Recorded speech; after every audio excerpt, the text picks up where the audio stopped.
ফিরে এলাম বিরতির পর। কার্বন প্লাস্টিক ধোঁয়ায় দূষিত আমাদের চারপাশ, পরিবেশকে দূষণমুক্ত করার উদ্দেশ্যে এলাম পদযাত্রার আয়োজন করে কার্বন প্লাস্টিক ধোঁয়ায় দূষিত আমাদের সংগঠন। পরিবেশকে দূষণমুক্ত করার উদ্দেশ্যে এক পদযাত্রার আয়োজন করে বাংলানাটক.com সহ কয়েকটি সংগঠন। কার্বন কমাও, পৃথিবী বাঁচাও এই স্লোগান নিয়ে পরিবেশ গ্লোবাল থেকে সচেতন করতে পদযাত্রা করলো বাংলা প্লাস্টিক, গ্যাস, ধোঁয়া, কার্বন নিধন আর পরিবেশ দূষণ নিয়ে সারা পৃথিবীকে সচেতন করতে হারিয়ে যেতে চলেছে প্লাস্টিক দূষণের হাত থেকে কার্বন পৃথিবীকে মানুষের দূষিত করে তুলতে এই উদ্যোগে তাই হারিয়ে যেতে চলেছে সফল করতে দূষণের হাত নেমেছে বাঁচিয়ে পৃথিবীকে মানুষের সচেতন করে বাংলানাটক.com এবং উদ্যোগটি সফল করতে পথে নেমেছে এই সংগঠন। শুরু হলো এখান থেকে চলবে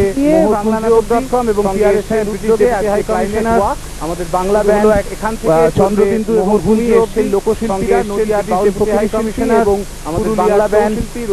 চন্দ্রবিন্দু এবং ভূমি এসছেন লোকশিল্পীরা, নদিয়ার বাউল ফকির শিল্পী এবং পুরুলিয়ার ছৌ শিল্পী রয়েছেন, মালদার গম্ভীরা শিল্পীরা,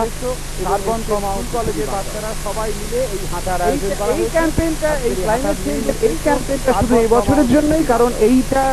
এই একটা পার্টিকুলার কনফারেন্স যেখানে এক্সপেক্ট করা হচ্ছে সবাইকে শুধু এই বছরের জন্যই, কারণ এইটা কার্বন কমানোর একটা পার্টিকুলার কনফারেন্স যেখানে বিশ্ব ডায়াবেটিস দিবস উপলক্ষে আজ কলকাতার প্রেসিডেন্সি কলেজ থেকে এক বিশ্ব ডায়াবেটিস দিবস উপলক্ষে আজ কলকাতার প্রেসিডেন্সি কলেজ থেকে এক ডায়াবেটিস